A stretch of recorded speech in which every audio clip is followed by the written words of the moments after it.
My name is April, and I'm 47 years old. I was teased about having a flat butt, and I kind of started my mental quest for a larger butt. At 38, a woman who wasn't a doctor said that she did butt injections. A week later, I found myself laying on her daughter's bed, having the silicone injected into my body. I didn't do any research on the silicone that was injected in my body, nor did I do any research on this woman. A year later, after the injections, my butt started to get hard. It started being discolored, and then it started itching, and then extremely painful. The second year, I went to numerous doctors to have the silicone removed, but they would have had to remove my butt cheeks, and nobody wanted to do that. By the fourth year, I was in excruciating pain. I went to the hospital. One of the nurses put some cream on my butt cheeks. It ended up eating a hole through my right butt cheek. And 2 months later, I ended up contracting a staph infection. I was rushed to the hospital.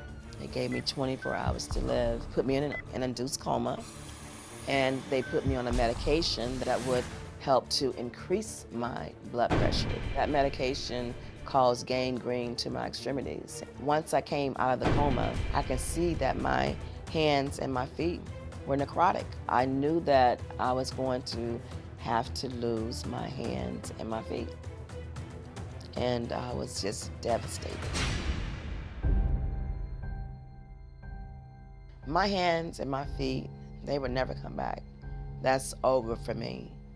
But at least I can use this to help share with someone else so that they would never have to experience anything like this, especially in the name of a butt. We're joined by April, who is so resilient, and board-certified plastic surgeon and butt implant specialist, Dr. Mendieta. And April, you wanted a bigger butt. I had already had this issue about the butt since I was like 7 years old. I had already, you know, my sister had a larger butt, and the boys kind of liked her because she had a larger butt. So I kind of vowed in my mind that when I get older, I'm going to get me some butt. Sure. Even though I didn't know if it was possible to do that, but I thought that. A young lady came into my salon and said she did butt injections. And she had this woman with her who had, I mean, her butt was done well. Sure. And I was like, oh my God, thank you, Jesus. I wanted that. God sent you to me. Yeah. It was like that. It wasn't even like, oh, I shouldn't do this. I felt like it was a blessing. Sure. Like, honestly, I really did. So you believed the hype, so to speak. I do want to clarify for everyone how one thing led to another. You had these injections performed, later developed a severe infection in that area, got into your bloodstream. With the severe bloodstream infection, led to sepsis, and that's where you have no blood pressure, your limbs get no blood supply. That's why you've lost your arms and your legs. And my butt cheeks. And your butt cheeks. I want you to leave that out. So there's a right way to do this and a wrong way to do this, Absolutely. right, gentlemen? You know what? The biggest issue that we have is that there's no control of what's being injected. You're being told one thing and something completely different is happening. And not only that, but let's say that they are using a silicone. There is no medical grade silicone, first of all, but there are degrees of silicone impurity. So people will buy this at Home Depot.